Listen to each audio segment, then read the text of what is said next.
best decision we have ever made as a company is bringing you guys into the fold. Our main goal is to make great wine more accessible at a fair price. What is the best Christmas song?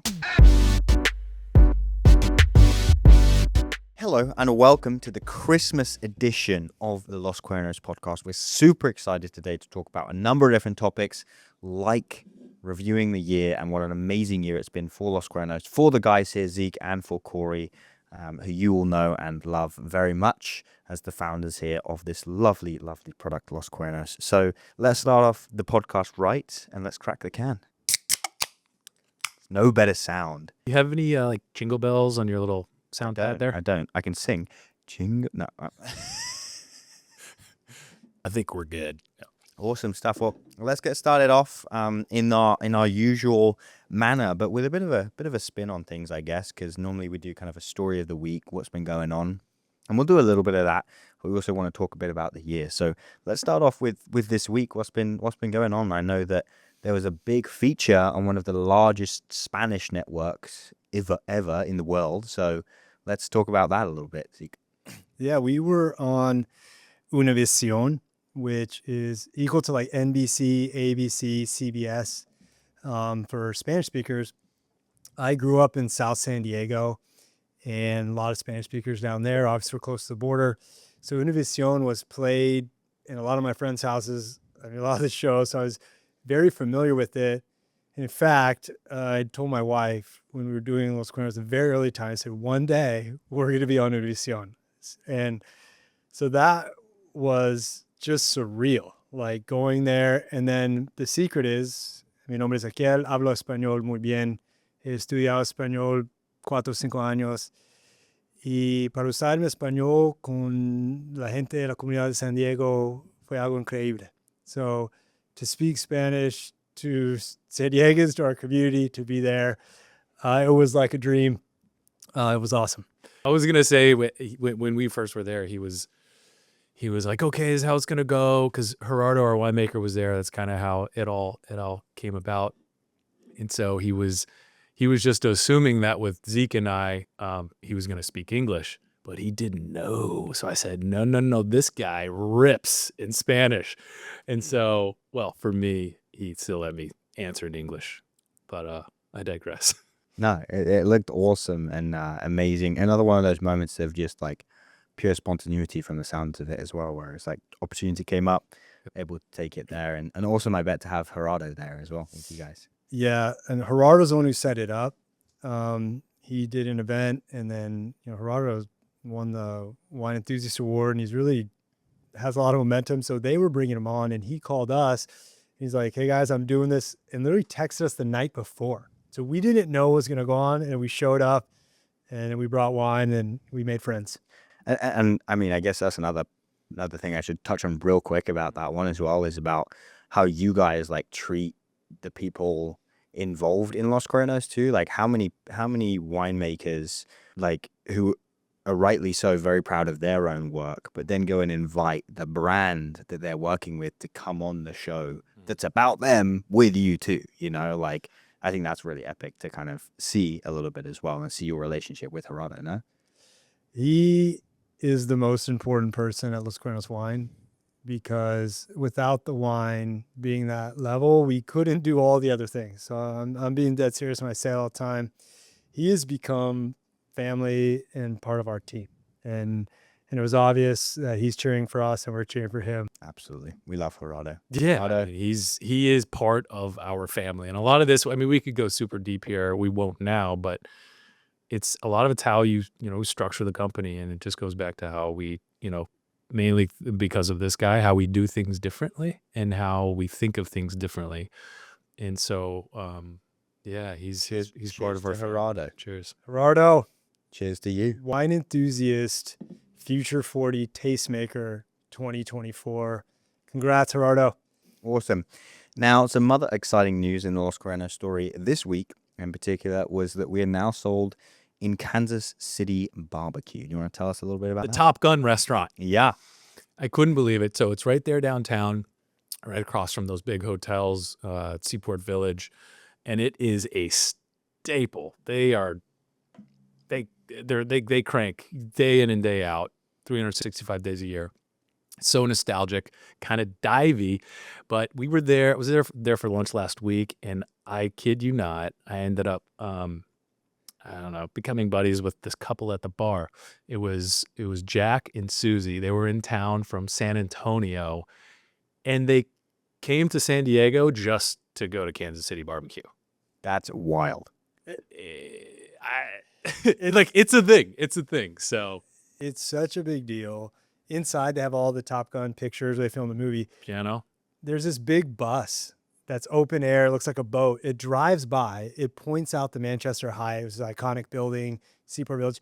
And then they point out a barbecue place. They're like, this is the KC Barbecue, the Top Gun restaurant. So when you're important enough to get a tour or a spot of the tour, you're an important restaurant. Yeah, absolutely. I love that for sure. And I totally agree there. It's just from the movie itself, even watching it, you can see like in the movie and you're like, I know that any San Diegans, like I know that spot 100%. And then, yeah, to attract the likes of Susie and what was the other guy's name? Jack? Jack. Yeah. Jack and Susie. Jack Yeah. and Susie coming in. That's wild, but awesome. And yeah, now Los Cuernos is there. So you can go to the coolest place in San Diego where Tom Cruise goes, and then you can also get Los Cuernos. So Barbecue and wine is amazing. In particular, barbecue, red wine, delicious. And then some more account news. We're also now in San Diego Cash and Carry, or SD Cash and Carry. Yeah. Tell us a little bit about that. Who wants to go on that one? Yeah, it's a different model. Like I think our main goal is to make great wine more accessible at a fair price. And the current system is very difficult to win in because it's just built out with bottles. So we went with the beer distributor, and now we have a sub distributor. And San Diego Cash and Carry is an institution in San Diego. I know I use these words all the time. They're third generation. Their grandpa started it in the garage, and then the father started the original location. They just opened a giant location. A supermarket size, what they are is they sell B2B. If you know San Diego, we have one of the largest Chaldean communities in the world in El Cajon. And so they own the majority of restaurants and liquor stores, and they go to San Diego Cash and Carry because Ramon, his brother, his dad, they really treat them special, like community special. There's like people drinking tea. So to get in there and have our product in there and be part of their community was amazing. And Cory merchandised it the other day, and you look at this beautiful display right there. And what did their merchandiser manager MC say to you when you were done? Oh, MC was like, hey, he's like, just so you know, like this is amazing for brands that come in here next. When they want to know how to merchandise an end cap, I'm going to show them. I'm going to say, that's how you do it. That's how you do it. But another way to look at San Diego Cash and Carry is traditional restaurants or liquor stores. They get their products from that comes on a truck from a distributor. Now, there's other ones, generally the ones that aren't as big. Instead of getting their product on a truck, they choose to go pick it up. And so this is a place where that offers that alternative solution for retailers. And so think of it like it's one account, but so hundreds and hundreds and 800. He has 800. They come there. Wow. Does that make sense? Yeah. It's a specific selection, and I like that. It's the service. He has like a Trader Joe's Costco motto: if you don't like the product and it doesn't sell, bring it back, and they take care of it. So it's deep. Like we worked with him for 12 years, and he's a real business guy. He's kind of serious. So to get in there and be this brand, and we shook on it, and we just said, this is a long-term play for us together. And it was special. That's awesome. I love that. So it sounds like, I think, you know what it is calls for? Yeah. Oh, man. That was well played, Rio. Honestly, yeah. What a lot of wins this week for sure. I want to say one more note on that is no one else is doing it that way. And for us to pitch a plan of something brand new, that was work from our distributor, Brown Bag. Love them for being a part of it and allowing that. And then San Diego Cash and Carry for letting us do this new model. So a lot of this was brand new territory for both of them, and we came together and got it done in under 6 weeks. Outstanding. And the early adopters are always the one that win. All right, let's switch gears a little bit then. We've spoken about this week, spoken about some of the amazing wins we've had. But why don't we talk a little bit about this year? We're now at the Christmas, podcast. I think it's only right that we review a little bit of this last year. We've had product for a year now, so there's been a lot that's been going on this year. So why don't we talk about a bit about that? What's been going on? What are some high points of the year? I'm going to start with one, like why I'm sitting here right now is how I met Rio. I'm on LinkedIn quite a bit and I have a decent sized following, and I try to respond to as many messages, getting harder. Rio sends me a message. Wait, hold on one second. You're talking to Rio, right? So Yeah. just to be clear, you're talking about him in third person, but Yes. you are Rio. I am Rio. Yeah. Rio, raise your hand. This Yeah, is okay. Rio. And he sent me a LinkedIn message. First and foremost, he's got this great tag on top of LinkedIn. It says, if you are reading this, you should be following me. Literally, I saw that and I go, okay, this guy's got some pizzazz here. Sends me a message like, hey, we're going to do this. I sent him another one. And then we do another one. And then I'm like, okay, I don't know you. In my mind, I'm like, I don't want to have a LinkedIn conversation with somebody so long. So I was like, hey, bro, if you want to talk, let's talk. I don't want to go back and forth like we're texting. And then so he calls me and we talk, and I mean, he's got something here. Like as we continue these podcasts and you guys feel it, like this guy is special. And the thing that I'm really good at is picking talent, and this guy is super talented. So we knew that, and then we decided to have this meeting. And I'll tell you how it went, because I want to hear his point of view too. They pitch us this whole thing about their pricing and this and this. And I said, Cory, I think these guys are amazing. Let's just say yes to whatever they want. So they didn't even know this going to the meeting. So we go to the meeting and they're super dressed up. Zach. Zach was with you, right? Yeah. Yep. So, Yeah. so let me give some context. Sometimes I'm bad at it. They run Dune Media. It's a media production thing. They make us look awesome, based out of San Diego. So it's Zach and Rio who run it. And now we're best friends, and they make us look great. But at the time, we were meeting at one of these really cool accounts, Nectarine Grove, coastal California. So everyone wears like shorts and jeans. So these guys are all dressed up Yeah. to meet us. And we sit down and they're doing all their pitch. For the record, they were going to an event. We were going to Yeah. a networking event. I know. I don't chill out in a suit every day. But it made the story great. And then to see them kind of pitch us and squirm a little bit, and they're like worried about the price. We're like, the whole time we knew we were just going to say yes. And it is one of the best decisions that we have made. If you look at our social media, I don't know when we started, maybe it's April, it's a little rudimentary, mechanical, and then it just comes to life. And the feedback that we get, like I love to say, they make us look great. So, story, Yeah, I just want to butt in for 1 second. There was, on the same topic, Rio and Dune, unbelievable. But James and I were just at our partner, the Wave, San Diego Wave FC, the women's professional soccer team here in San Diego, had a partner holiday party at this wonderful restaurant in La Jolla. And I was there with James recently, and that crew is so amazing at the Wave, at Wave FC, and one of their executives is unbelievable. She is such a sweetheart, Shannon McMillan. And I had this amazing conversation with Shannon Rio. Want to share this with you. And I don't think I have, but our kind of social media got brought up, and I don't know, there's something about the conversation that was so heartfelt and borderline emotional, because for me, you could tell it's impacted her for quite some time. Like this whole year we've been partners. She's seen our journey the whole time. And so she gave you guys the most unbelievable compliment. And at first she was like projecting it towards us. I'm like, hold on. No. We have nothing to do with it. And I think I said something like, one of, if not the best decision we have ever made as a company is bringing you guys into the fold. And it's obviously way deeper than that. We don't need to get into it all right now. But basically, what I was trying to explain to her was that we made you guys part of our company. and we invested in you guys, and we want you guys to feel that. And so, there's some things we did structurally to make you guys part of the company. And she was like, "Oh my God, that is, of course." Like, and she was so like, she was so excited. And she was so excited about, just about you guys. And she said, there's something about what you guys do that she was like, I can't put my finger on it, but it's just, everything seems so authentic. And it just makes me want to always, I don't know, it just keeps her interested all the time. And so it's all because of you guys. So thank you. Oh, that's beautiful to hear. And that's, what if we do air horn? Yes.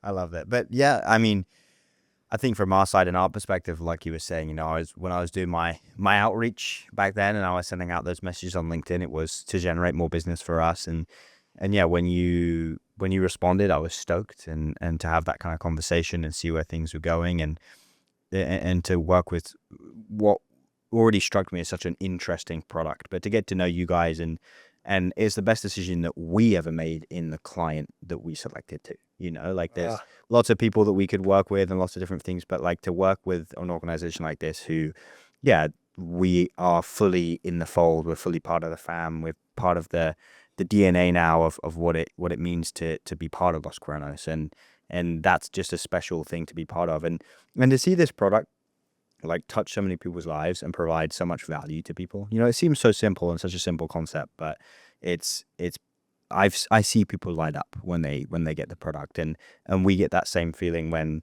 we make a really great video, right? We see them light up, and it's like, oh, it's that feeling. And so I really felt that early on, and yeah, like you said, all the partners, SD Wave, the Earthquakes, all these amazing people that we've got to work with and spend time with as well. Like, being able to lift up those partners with the content that we're able to create with you guys is just like, again, you see that face light up, you see that excitement, and that's a part of it.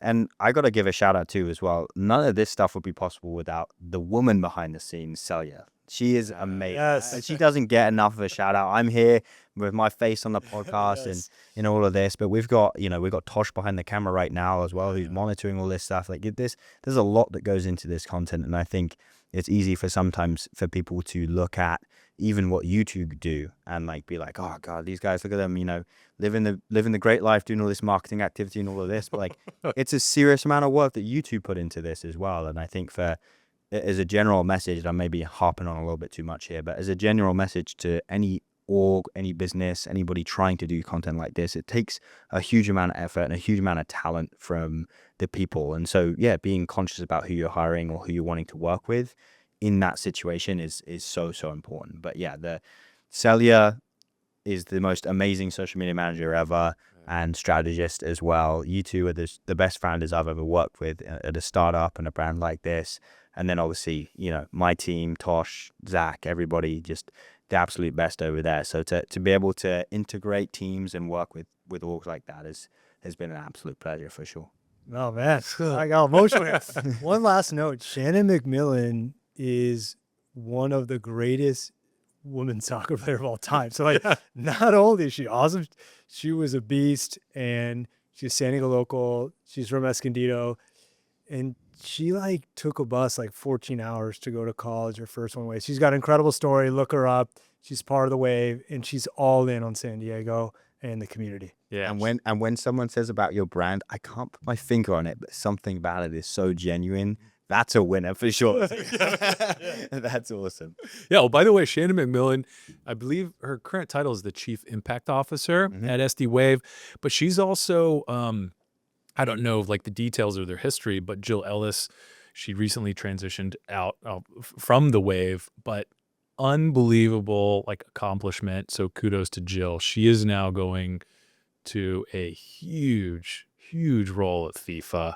And I believe she's like chief of football or something for FIFA internationally. So unbelievable role. She is kind of one of one, and Shannon and the team there, they're all part of the same culture. So Beautiful. Love that. amazing part. The beautiful game. Yeah. The real football. And the last real football is this is the year in review. We got to see Real Betis. Oh, that's right. Who did they play? That's right. The one and only Manchester United. I forgot about that. That was an amazing experience. Yeah, that was. I think sticking with the topic of partnerships, though, for this year as well, one of the biggest ones that I think we've got to talk about, and one of the most monumental moments I think that I've seen you guys just be so slick on was Brown Bag. So why don't we talk a little bit about how that came about and what that's meant for the business? Yeah, Brown Bag is our distributor here in San Diego. We couldn't be happier. You know, I think I've said it before, but when we first launched, we're like, we just didn't really realize the fit that our product and our brand was going to have with kind of these beer distributors, especially the local ones. So Brown Bag's amazing. How it started was I got to shout out Denver from the Brown Bag team. He's one of the reps up here in North County. I kept seeing him in the field, or however you want to look at it. He kept seeing me. We keep seeing each other in the field to the point where he's like, "What are you doing? You're everywhere." He's like, "What's going on?" And I remember a moment we were at Seaside Market in Cardiff, and I think he was just sick of like just seeing our product everywhere and kind of boxing him out. But one thing led to another. I think we were at Brewer's Tap Room. Shout out to Travis at Brewer's Tap in Encinitas, and he gave us Susie, the owner of Brown Bag, her number. Zeke the next day gave her a call. I think we did a handshake deal like a few days later. I mean, it happened so fast. It was an amazing fit, and kind of the synergies were all there, but it happened so organically just from running into him in the field. And this is after the opposite approach with all these other distributors with like banging on the door, knocking on the door. Like I won't go there. I already see Zeke. Yeah, you're going to get me. I see smoke coming out of his ears. Let's do two parts here. One, we saw Susie today. Susie, Brown Bag Beverage, we love you. We are going to impose our will on this market, just so they know. Culture advantage, talent advantage, product advantage. We're going to impose our will together. Secondly, some of the distributors were very kind and very cordial, and we talked, and some of them did or did not make sense. Some of them ghosted me and ghosted us, and we got the receipts. So I can't wait. For another day. For another day. You guys get me going the wrong way. I'm proud of our distributor, and we will take our team and our brand, and we look forward to competing out in market, and we're going to making our customers money. We're bringing an outstanding product. We got a great team. And we're going to grow together. So we're excited. We have a meeting with their team planned for early January that we're looking forward to. Beautiful. They're a San Diego only distributor. And so you're talking like the San Diego brand, the San Diego distributor in our home market. It's been super special working with them and just seeing their energy and their output with us. It energizes us as well. Beautiful. Yeah. Shout out Brown Bag. I'm yet to meet the team, but Zach has, and he said they're all awesome as well. That's right. But before Brown Bag, there were some very key accounts that I know you guys always talk about. I mean, all of the accounts have been so key and instrumental in the process. You know, when you reached 100 accounts and, you know, all of that kind of stuff was super huge. But would love to just talk about a couple of them, particularly Obi Noodle House is a really good story. And I know the one that Zeke loves talking about because they're an institution here in San Diego as well. So why don't you tell us a little bit about that? Yeah, so Obi Noodle House is in Ocean Beach. The founder and his brother, Steve Yang, the founder of Screwball Whiskey, he's a visionary. He's like 10 years younger than me, I believe. And he's smart and he's artistic. And he designed this restaurant in Ocean Beach that became just unbelievably popular. And then it was on that show, Diners, Drives, and Dive-Ins. And so Guy Fieri came in there. And it just had a line all around the corner. And anyone that knows Ocean Beach, that is the spot. They've opened 2 more places. The Holding Company, which is kind of down the street. It's a 3-story venue.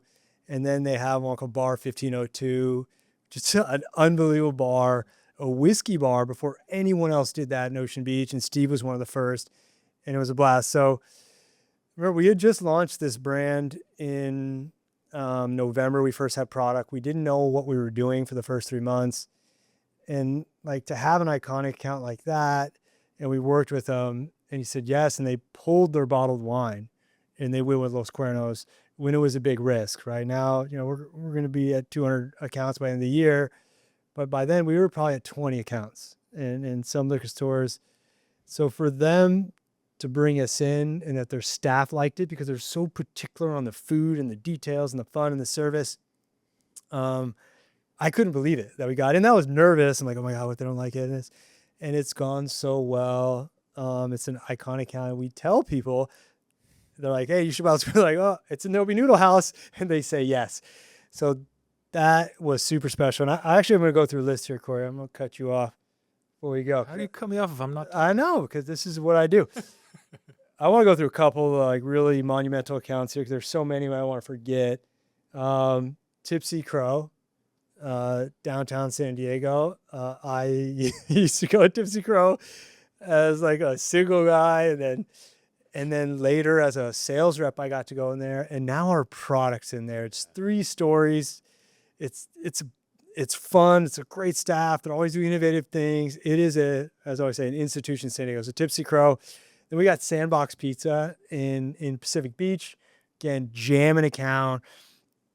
Amazing pizza, and they're really, really busy, and they got rid of their bottled wine too as well, right? So let me list a couple more. Tipsy Crow, Board and Brew, and Flippin' Pizza. So part of our mission is to get great wine more accessible at a fair price. And when Cory and I, the problem we solved going these small restaurants and getting these small plastic bottles or really bad no-name wine, many of our friends and a lot of people we know, they just wouldn't drink. Like, no, I'm not going to drink. And so this was this dream that we had, was to get the wine into smaller, awesome foodie counter service restaurants. So Board and Brew, I want to say there's like 30, 40 locations all in Southern California. To get that very first one and to see them reordering. And she said, our old can wine, you guys have sold more in 2 months than they did in 6 months. Some crazy number. And then Flippin' Pizza, there's actually a LinkedIn post of mine if you look it up. Everyone would go to the Flippin' Pizza La Costa. They would buy their wine next door at Gelson's because their wine was so bad. And I went to the clerk and I said, hey man, you know that wine sucks. And he said, yeah, I know. And I was like, well, I'll buy something, but I'm not drinking that. Like, and everyone here, there's all these families. It's a jamming place, great food and a big line. And so when they brought us on, now that opens and we got another Flippin' Pizza, you're starting to see this understanding like, hey, there's all these customers out here that want this. So those 2 accounts, super special.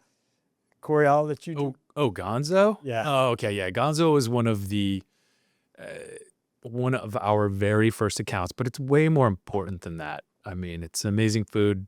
One of the top ramen spots, I think, now in the country. But Jamie and Mika, the owners, they're unbelievable.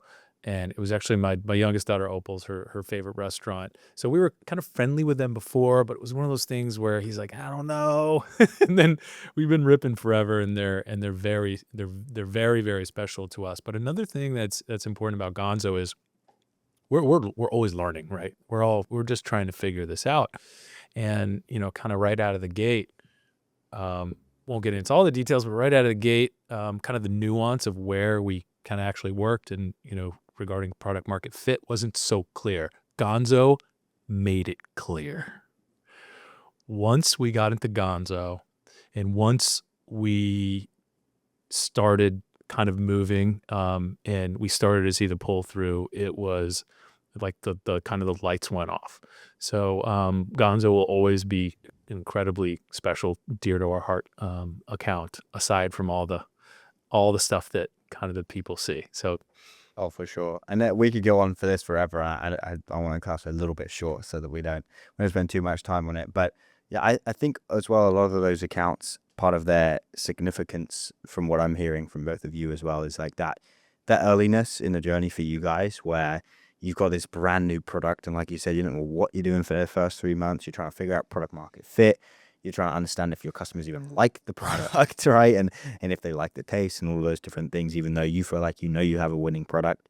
And I think to hear you guys know that, like, yeah, we got confirmation from them that this is going to fit. They poured their bottle of wine. That was huge for me to get that like confidence then and go and get the next, and to hear from you that like we were trying to figure out like, what is this product market fit? How do we tell the story of Los Cuernos? And for then Gonzo to get that clarity for you kind of shows that partnership that you guys have said to me a lot of the time as well about how you approach things is just so important. Like that partnership, that, you know, we lift the people up that we work with, and in turn they do the same to the brand too. It's like, you know, the community of wine lovers, the community of people that care about the food they eat and the places that they go to do that, where they spend time with their family in significant ways. Like, they shape the brand from the feedback that they give and through the confidence in the product that they provide and how far they push it as well. And I think that's a big one for our listeners too. You know, like if you're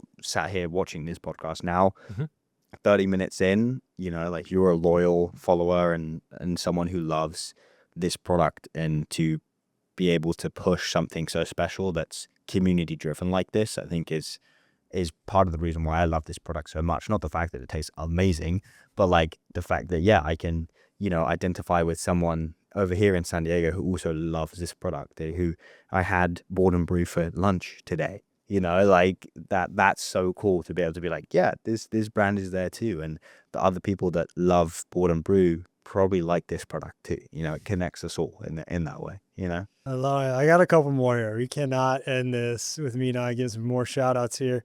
Texas Wine and Spirits in Carlsbad. And then Bubbles in Hillcrest, one of the first in the area. Quality Market, Mission Valley. Vince, thank you. Took 10 cases, one of the first accounts to buy, and he sold through it all so we could tell more people. Tony Conja from Keg and Bottle. The radio thing. That was so fun.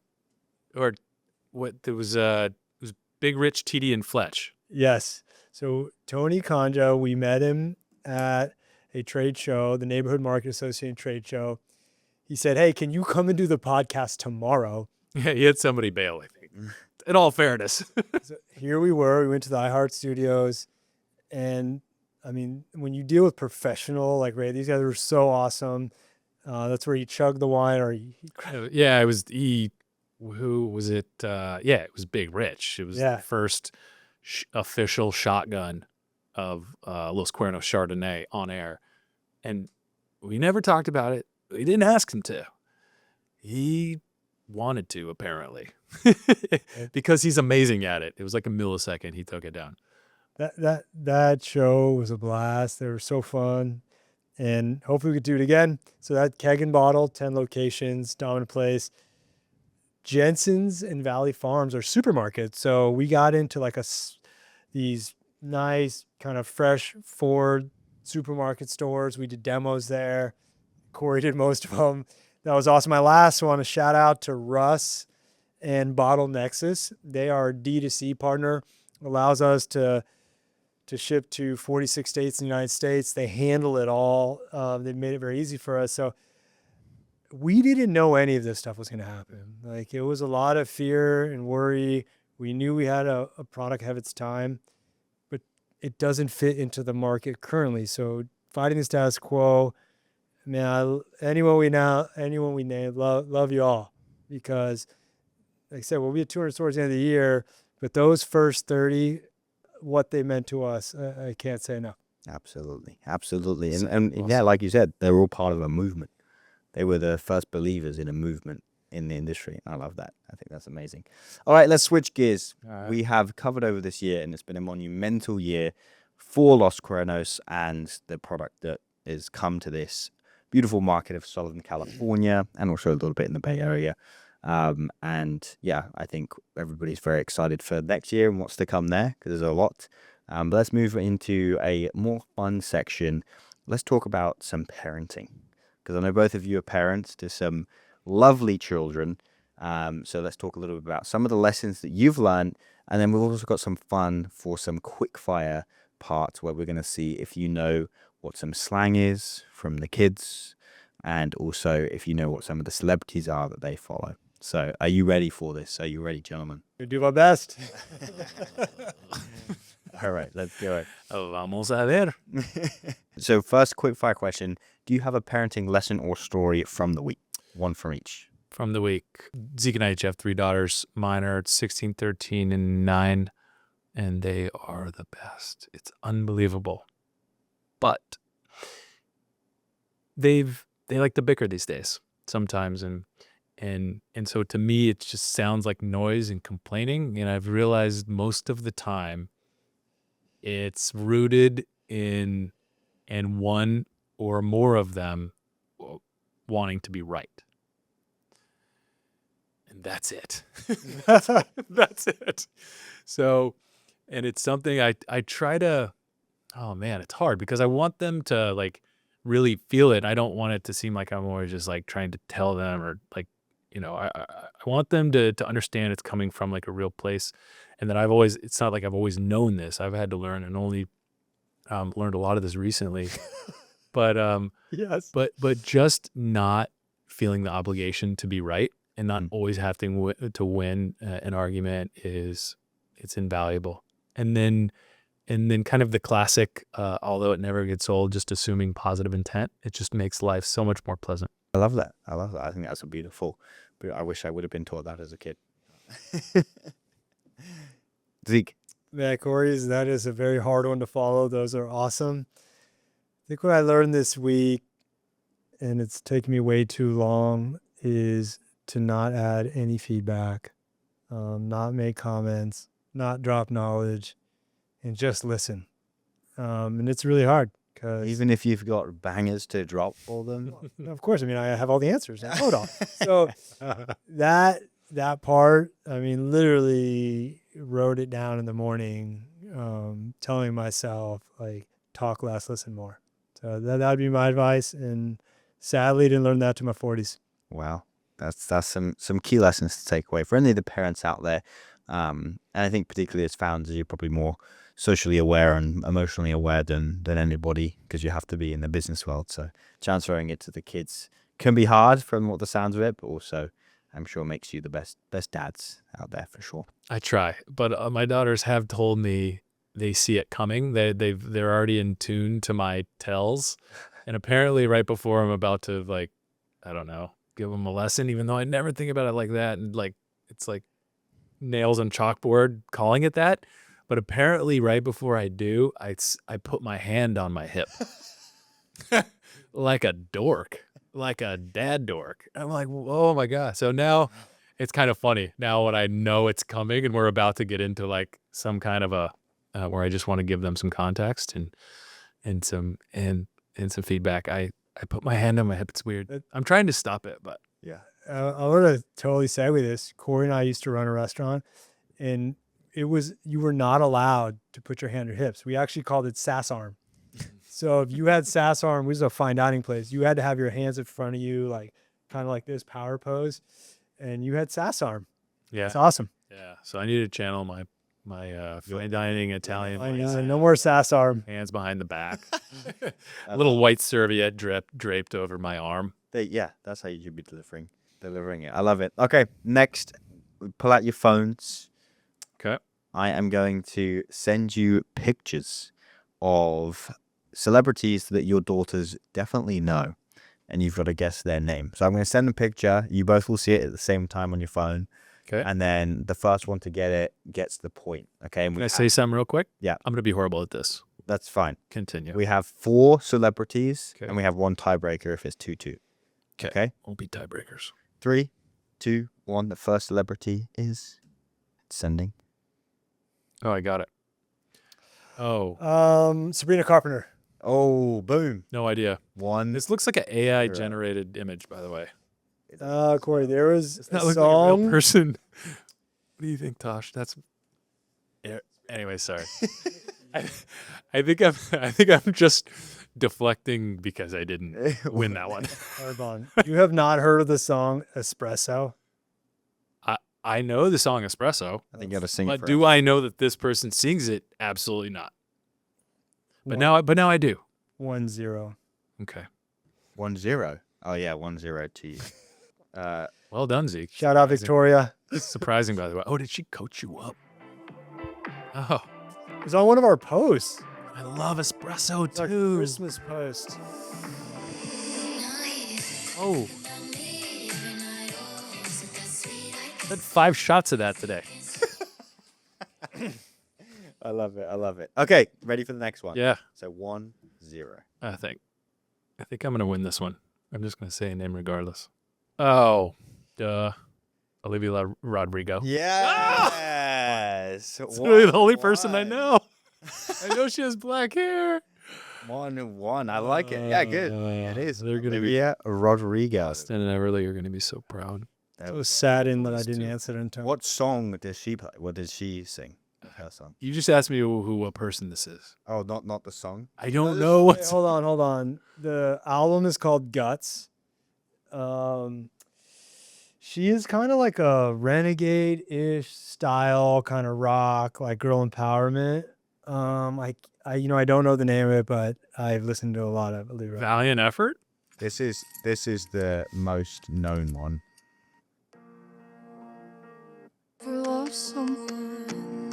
Driver's license. Yeah, no, this one. Sorry. All right. Next one. Are you ready? Yeah. This one's gonna be a hard one. I don't know if anyone's gonna get this one. Oh. I didn't even know this one. 3, 2, 1. Gosh, I can't even get a guess Yeah, here. no clue. No clue. Zero Are we clue. passing? God, no. It's Charlie XCX. It's Yeah. not probably your daughter's age. She's an artist too. Okay. Singer songwriter. So Got some work to do. Yeah. this one, I'm sure you guys will get. Okay, so this is the tiebreaker. It's 1-1.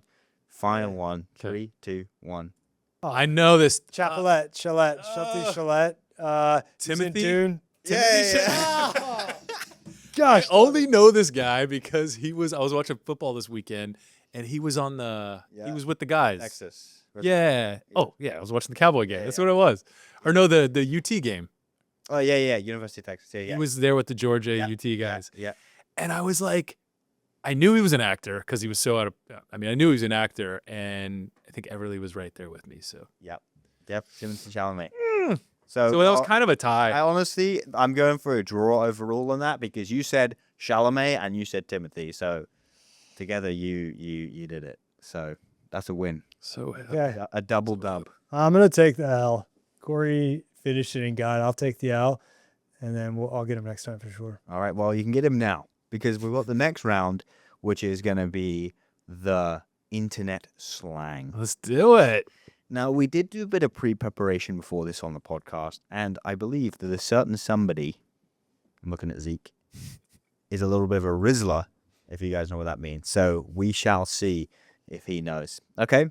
So I'm going to ask you, what does the word mean? And then you guys have got to give me the explanation of what it means. And we're going to alternate, right? So I'm going to say one to you, one to you, one to you, one to you. Okay. And even if you don't know what it is, you've got to guess Okay. the meaning. Okay. Okay? So I'm going to put myself as like a minus 300 here on gambling that I'm the favorite here. Just calling it out, yeah. Okay. Hmm. All right. Well, we'll start with you, Corey, and then we're gonna go. Sounds To a little arrogant to me. Sure. Okay. So explain it if I know what it means, and if I don't know what it you means, still got to just give what you think it could mean. Okay. Okay. Yep. So, what does the word "riz" mean? Riz means when you put somebody down. So I'll use it in a sentence. Dude, I just. I know I know what you were going to say. And I didn't want to go there. No, I have no idea what Riz means. It's just I don't know. So, but I think it's like it sounds like, man, dude, like quit rizzing me. Quit rizzing me, man. Corey's got a dude's risen him. I like it. Zeke, why don't you? Oh, girls know what riz it- you? I believe it's like if someone's got like style, swag, they're like cool, right? They got Riz. Like steez? Kind of like I thought that's what you were Kinda. gonna say. I thought you were gonna say I got to Riz my pants. Is what I thought you were gonna say. You did it. So I mean, that would be a good guess. Yeah, riz. I mean, the Urban Dictionary for riz is someone's ability to attract a romantic or sexual partner through style, charm, or attractiveness. I didn't know that. That's good to know. So it's That's what Riz is. But I mean, that was a good guess. I like that. Okay. Okay. Next. So now we're over to Zeke. Okay, let's go. Okay. What does the term, not word, what does the term "let him cook" mean? To let someone cook is to let them do their job or let them do it. So if I was on a sales call, actually, this is a perfect example. Cory's doing his pitch, and I keep jumping in. He's like, "Bro, let me cook." So I'm gonna let him do it. That's very true. Yeah, that's bang on. Let him cook means to Oh, like, sweet. let stay the process. You could say, "I'm letting Cory cook with some incredible sales Riz." Now Wow. we're on to connecting Riz terms. We're getting somewhere. Yeah, I like it. that's fire. No, he's right. Gas. Okay, No cap. this is going way better than I thought. This is hilarious. Okay, back to you, Okay. Cory. Okay, if someone is described as very mindful or demure, what does that mean? He's got this. The layup drill. So demure. So I think I know what this means because I've heard it in context. But to try to articulate what it means is I'm having a difficult time right now. But demure means charming. Ooh, Am I close? kind of. So demure is an adjective that means reserved, modest, or serious, and so it often means very demure. So if you're describing, it came from a trend where girlfriends would talk about their boyfriend and say, "You see how my boyfriend gets me a coffee in the morning? Very mindful, very demure." So it's like very, You almost gave it away. So it's like mindful. yeah, like thoughtful. very thoughtful, very demure, very like, looking out for type of thing. So Cory generally is very demure. yeah, you're a very demure person. Thank you. That's why I think we give him that's the why I was point. interested. I think you give him the You're point. trying to make 'cause me it's feel charming. better. I like it. All right, Zeke, back over to you. Okay. What does it mean if someone yaps? This is going to be a guess. Talks too much? Yep, pretty much. If you're a yapper, a professional yapper, you just talk all the time. It could be about anything. You could not know anything about it, but you could be a professional yapper. Some people may say that us being on this podcast, we're professional yappers, and I would agree. And final one, actually, unless we think of some other stuff. Cory. Yep. What does the term "she ate" mean? She ate? Yep. Can you spell that? As in, she ate. Like ATE? Yeah. No idea. But if I were to think about it, she ate. Like, I can't say what I was thinking. Yeah, don't don't do that. No. You guys. Hit the edit button. Get the edit button ready. Thumb on the edit button. She ate. Like a strong woman, like type A. Like she handled it. Like she solved it. She conquered it. Like she ate. Yeah. I'm giving that. Yeah. That's it for sure. Yeah. Someone has done something great with style. So yeah, I'd say conquered. You were Got that. No, that's good. That's I would say it, the way in which you used it. Yeah, 100%. okay. Cool. She ate. Tosh ate right now. Okay. The way you answered that, you're a Rizzler on God. All right, we're moving on from this section. I'm done here. I've given the TikTok community what they want. Like, I can't. Still can't believe that dude rizzed me. We're really giving off that main character energy right now, and I'm digging it. Oh, he's just got him coming out of his ears. He's never talked like this in his life. I got a 13-year-old. Okay, I don't. That's good. There's one. I want more. This is a bonus one. Okay. Okay, let's go. I don't even know this one. You might know because you have 13-year-old daughter.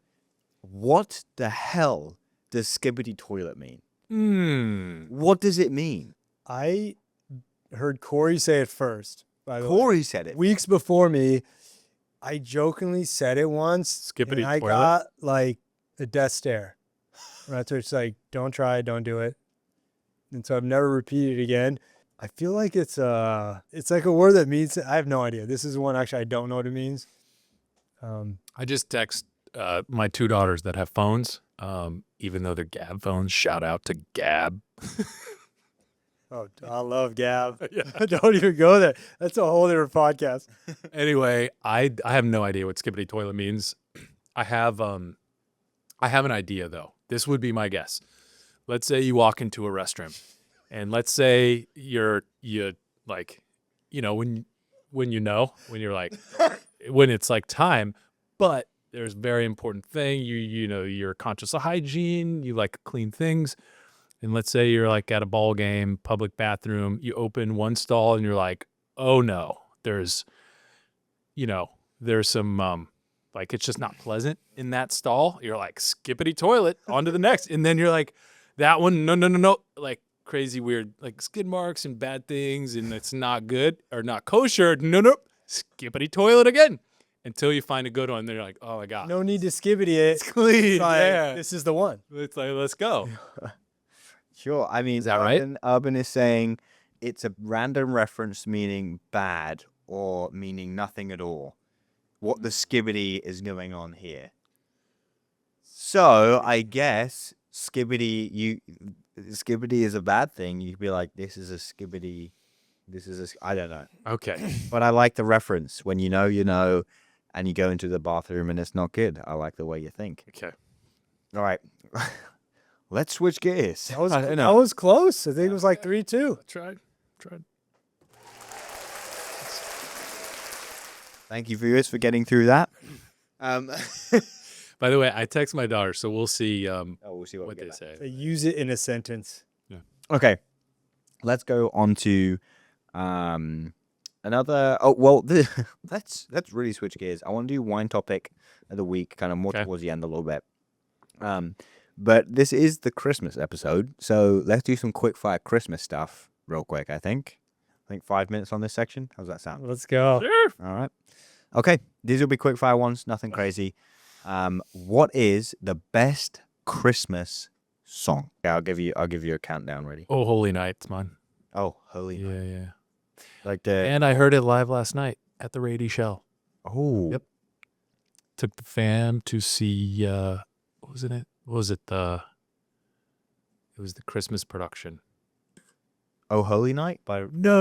It was just part of the Christmas production. this one. Do you know Holy Night? Anybody know Holy Night?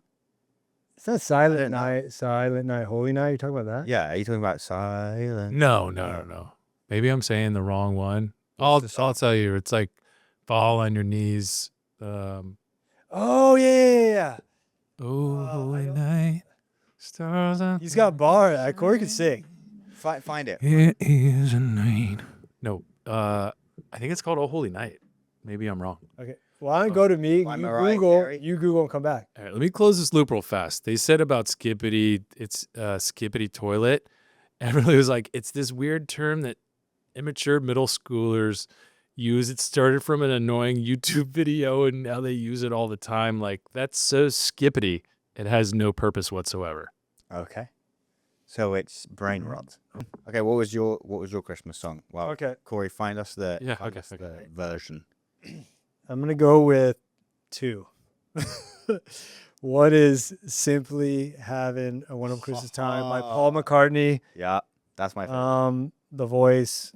It's just such a festive, fun song that you could drink, you could put up the tree, you could hang out, you can do it all. Second. Oh, yeah. Let's hear it. This is my favorite Christmas song. Just Google young Paul McCartney. Like, he is the man.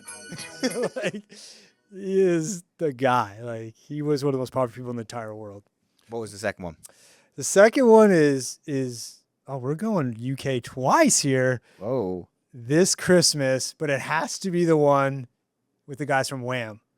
Oh. Oh. Yeah. It is iconic, and it is played to death, and it is fun. Last Christmas, by the way. Last Christmas, sorry. Oh, come on, Cory. I mean, how could you say no? It's a good song. It's a little like, George Michael. yeah.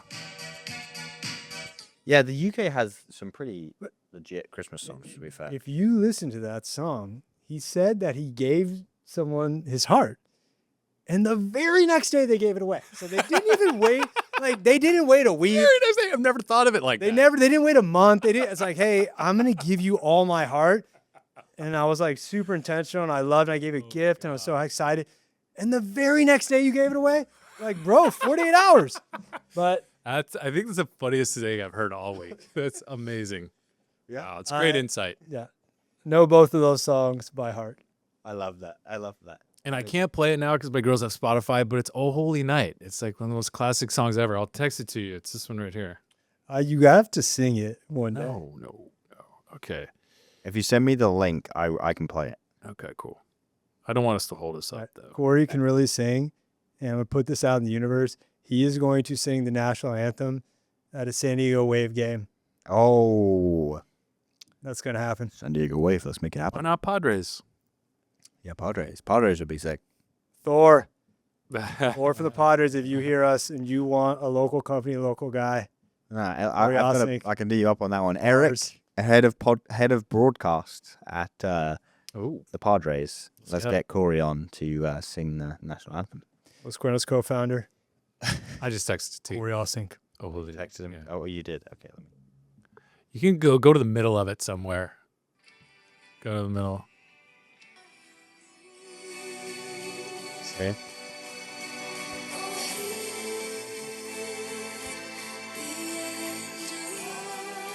Oh, I do know this one. Yeah. Let's go. So deep go. and emotional. Some people might think of it as Oh Night Divine. I know this song. That is true. A very good song. Thank you.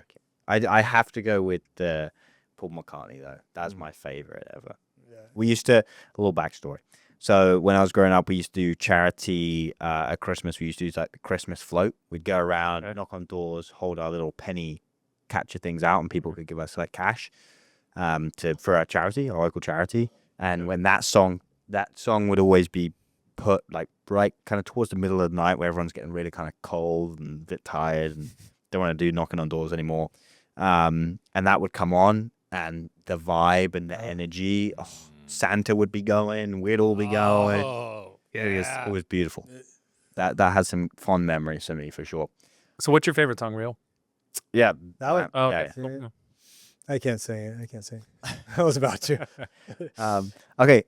Next one. What are the top 3 things to do in San Diego at Christmas? And when I say top 3, we're all going to give one. Okay. I'll start off with the first is ice skating at Coronado, the Hotel Del. Oh, yeah. Yeah, that is one of my favorite things to do. And now that I have a Minnesotan girlfriend, it's also the most embarrassing thing to do because I look like Bambi on ice while she's just skating around the thing. But that's number 1 for me is ice skating at Hotel Del.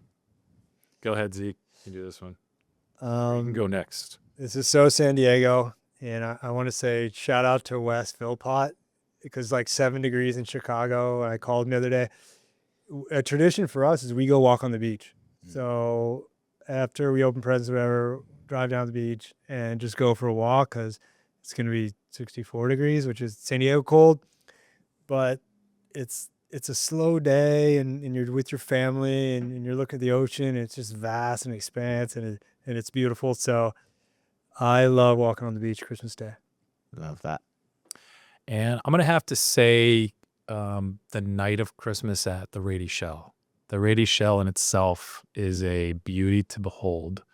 It's one of the most technologically advanced outdoor arenas, but it just so happens to be right on the water in the most beautiful city in the United States, in my opinion.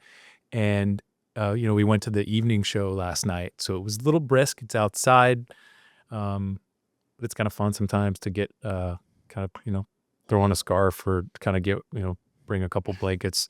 And it's just a special kind of spectacle with like the Christmas story, the Christmas spirit, everybody there. And then just being there at the Shell.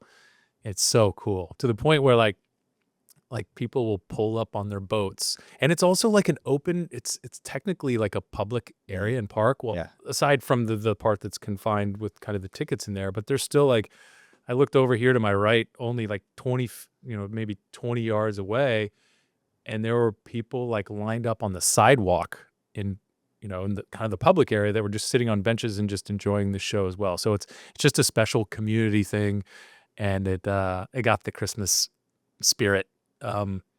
Like, what is it? Elf? Mhm. Like the sleigh would be going. Yeah. Yeah. Yeah. And to be like, it felt like, the sleigh was taken off right then. That's beautiful. Beautiful. There you go. The top 3 things to do at San Diego for Christmas: walk on the beach, go ice skating, and go to, what was the name? Night of Christmas. Night of Rady Show. Christmas at the Rady Show. There we go. Okay.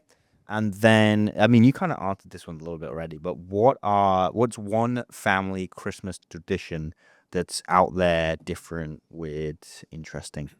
My family's one, when I was growing up, was at Christmas. So in the UK, we don't have Thanksgiving. So like Thanksgiving dinner is also Christmas dinner. Like we have that. Yeah. It's like kind of the same thing. You have turkey at Christmas? Yes. Oh. Yes, we do have turkey. Turkey's the tradition, but in my family, we used to do random meats. So like whatever we could find, like the craziest stuff. So I had some Christmas dinners. We had kangaroo. We had like, moose. We had loads of different meats, whatever we could go and find from the butcher or whatever random stuff they had in. So, and normally we'd all get our own one. So we could pick our own meat, and then that's what we had. So it was, that was our random weird family tradition that we used to do. It was fun though. Let's see. My wife likes us to wear like pajamas. And so she will buy like family pajamas for all of us to wear. And they're always like super artsy. So she picks like really cool pajamas. And literally I'm so busy, like I don't even think about it until like the day before. I'm like, oh, yeah, like Christmas pajamas. And everyone's dressed up and we go downstairs and we're all wearing the same things. And I think as a younger man, I was kind of embarrassed to be on pictures and be like, don't put it on Facebook. But now I'm like, all right, this is pretty awesome. We've done it for different years and times. So that's a Christmas tradition, is putting on like the Christmas pajamas and opening the gifts. Pretty cool. My Christmas tradition is this amazing breakfast casserole that I got passed down from my mom. It was delicious and it was very practical. So think, Christmas Eve, what am I normally doing? Putting stuff together, wrapping stuff, saying, Christmas Eve. wife, please, can we not get stuff that I have to put together Christmas Eve again? No. So there's so much going on always. It's such a lovely time of the year. I like to not have to worry about, making a breakfast on Christmas morning. So it's just something I prepare, and it's early ahead of time. And then in the morning, I just turn on the oven, throw it in. What is it? What's It's inside? a breakfast casserole. What is it? I don't know what a breakfast casserole is. So inherently it's going to have eggs. Okay. It has sausage and it has cheese. And I won't get into all the Secret sauces, spices. well, we'll just leave it at that. It's a proprietary blend and recipe. I don't really feel like sharing like the intricacies of. It was handed down. It's a from breakfast previous generations. casserole. Well, is it like next level or is it skibbity? It's amazing. I'll save you some. Okay. Yeah. I'm excited. It's fire. Cory is actually a fantastic cook. I am assigned to dishes. I cannot cook whatsoever. So I love hearing about his details, and he won't share it. It's kind of Skibbity. I'll share the food this time. All right. It'll be like my Christmas gift. There we go. Merry Christmas. All right. Well, that was a nice little Christmas section. That made me feel Christmassy, although we've still got a good bit of the month to go. But yeah, Merry Christmas to everybody.